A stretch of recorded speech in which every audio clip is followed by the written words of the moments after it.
Nabawi na ang ninakaw na kotse ni Miss Universe Philippines 2023, Michelle D.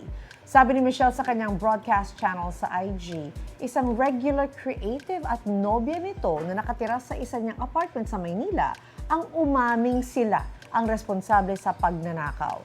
Ikinadismaya ni Michelle ang ginawa ng mga taong pinagkatiwalaan at tinulungan daw niya. May ginagawa na raw siyang aksyon ukol sa insidente. Pero kung hindi raw maibalik ang ilan pang bagay na nanakaw, mapipilitan siyang pangalanan ang mga sangkot.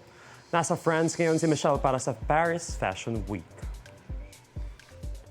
Mga kapuso, para una ka sa mga balita, mag-subscribe sa GMA Integrated News sa YouTube. Sa mga kapuso abroad, subaybayan niyo po kami sa GMA Pinoy TV at sa www.gmanews.tv.